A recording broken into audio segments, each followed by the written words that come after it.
Hello Mark, I'm Mitch from the A class and my number is 39. I'm going to start the reading from Ted today. Ted, log in. Return to talk. Subtitles and transcript. Select language, English. Emao Nazaro, What I Learned as a Kid in Jail. 785k views. March 2015. We need to change the culture in our jails and prisons, especially from young inmates. New York State is one of only two in the US that automatically arrested and try 16 to 17-year-olds as adults.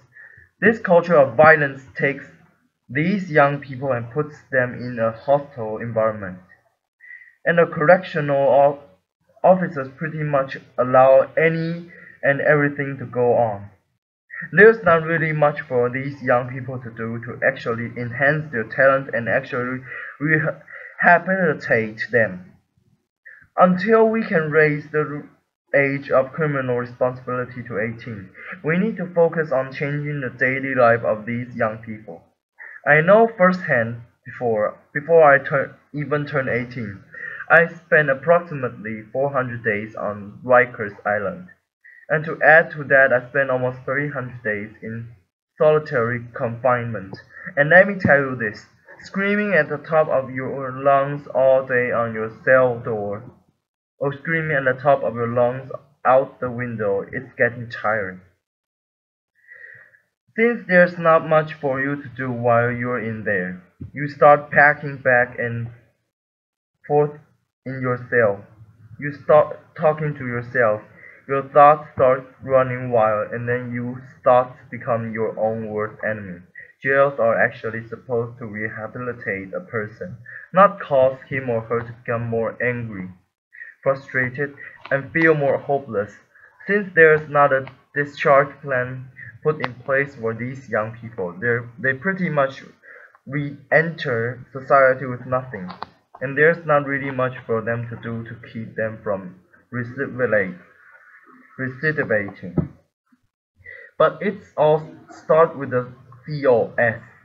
It's very easy for some people to look at these correctional officers as the good guys and the inmates as the bad guys, or vice versa for some. But it's a little more than that. See, these COs are normal everyday people. They came from the same neighborhoods as the population they serve. They're just normal people. They're not robots, and there's nothing special about them. They do pretty much everything anybody else in society does. The male CEOs want to talk and flirt with the female CEOs. They play a little high school kid game with each other. They politic with one another, and the female CEOs gossip to each other. So I spent numerous amounts of time with numerous amounts of CEOs, and let him tell you about this one in particular named Monroe. One day he pulled me in between the A and B doors which separate the north and south sides of our housing unit. He pulled me there because I had a physical altercation with another young man in my housing unit, and he felt, since there was a female officer working on the floor, that I violated his shift. So he punched me in my chest. He kind of knocked the wind out of me. I wasn't impulsive. I didn't react right away because I know this is their house. I have no wind. All he has to do is pull his pin and back up will I come immediately. So I just gave him a look in his eyes, and I guess he saw the anger and frustration just burning. And he said to me, "Your eyes are going to get you in a lot of trouble because you're looking like you want to fight." So he commenced to talk out of his utility belt. He took off his shirt and his belt, and he said, "We fight." So I asked him, "You gonna hold it down?" Now that's a term that's commonly used on Rikers Island, meaning that you're not going to say anything to anybody and you're not going to report it. He said, "Yeah, I'm gonna hold it down." "You gonna hold it down?" I didn't even respond. I just punched him right in his face, and we began fighting right then and there. Towards the end of the fight, he slammed me up against the wall, so while we were tossed up, he said to me, you good," as if he got the best of me. But in my mind, I know I got the best of him, so I replied very cocky, "Oh, I'm good, you good?" He said, "Yeah, I'm good, I'm good."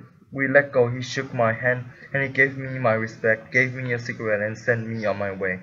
Believe it or not, you come across some CEOs on a Rikers Island and they'll fight you one on one. They feel that they understand how it is, and they feel that I'm going to meet you where you're at.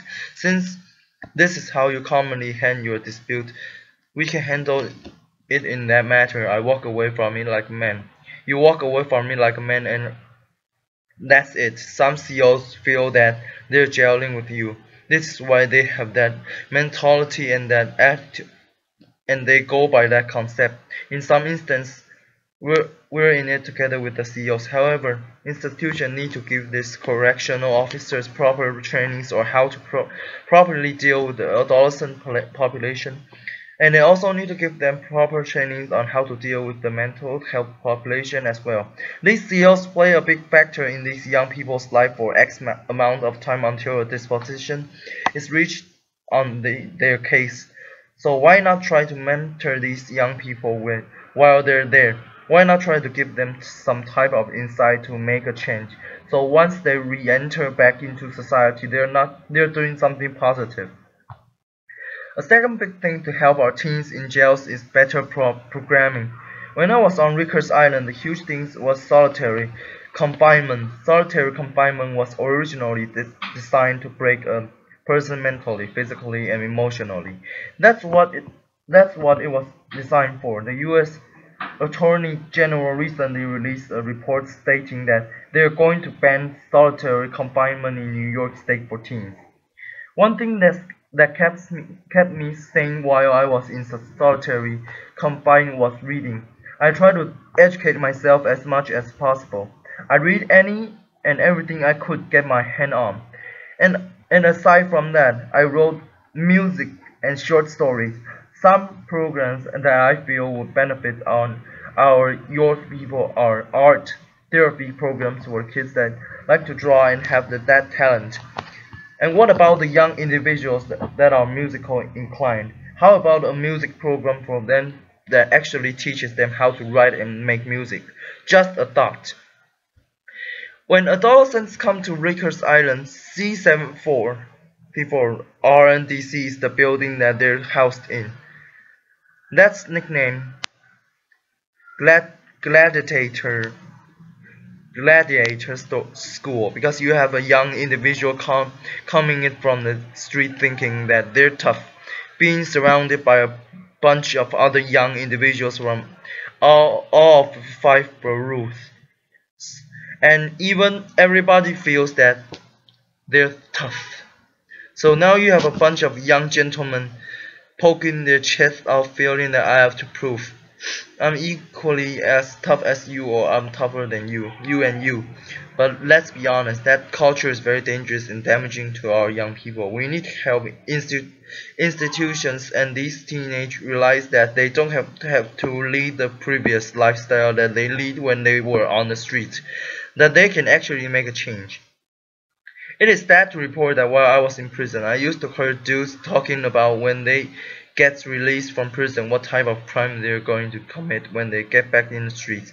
The conversation used to sound something like this: "Oh, when I hit the street, my brother got this connection for this, that, and the third, or my man over there got this connection for the low price. Let's exchange information, and when we hit the town, we're going to do it really big." I used to hear these conversations and think to myself, wow, these dudes are really talking about going back in the street and committing future crimes. So I came up with a name for that. I called it a "Go Back to Jail Quick" scream, because really, how long is that going to last? You get a retirement plan with that nice little person. 401k, 403b, you get health insurance, dental. But I will tell you this, being in jail and being in prison, I came across some of the most intelligent, brilliant, and talented people that I would ever meet. I've seen individuals take a photo chips bag and turn it into the most beautiful picture frame. I've seen individuals take the state soap that's provided for free and turn them into a most beautiful sculptures that would make Michelangelo look like a kindergarten made it. No, made it. At the age of 21, I was in a maximum security prison called Elmira Correctional Facility. I just came out of the weight shake from working out, and I saw an old gentleman I knew standing in the middle of the yard just looking up at the sky. Mind you, this older gentleman was serving a 33 1/3 to life sentence in which he already had served 20 years of that sentence. So I walked up to him and said, "Oh gee, what's going on, man? You good?" He looked at me and he said, "Yeah, I'm good, young blood." I'm like, "So what are you looking up at the sky for man? What's so fascinated up there?" He said, "You look up and you tell me what you see." "Clouds?" He said, "Alright, what else do you see?" At that time it was a plane passing by. I said, "Alright, I see an airplane." He said, "Exactly, and what's on that airplane?" "People." "Exactly. Now where's that plane and those people going?" "I don't know. You know? Please let me know if you do. Then let me get some lottery numbers." He said, "You're missing the big picture, young blood. That plane with those people is going somewhere while we're here stuck. The big picture is this. That plane with those people going somewhere. That's life passing us, but while we're behind these walls stuck." Ever since that day, that sparked something in my mind and made me know that I had to make a change. Growing up, I was always a good smart kid. Some people would say I was a little too smart for my own good. I have dreamed of becoming an architect or an archaeologist. Currently, I'm working at a Fortune Society, which is a re-entry program, and I work with people as a case manager and are high risk for recidivism. So I connected them with the service that they need once they're released from jail and prison, so they can make a positive transition back into society.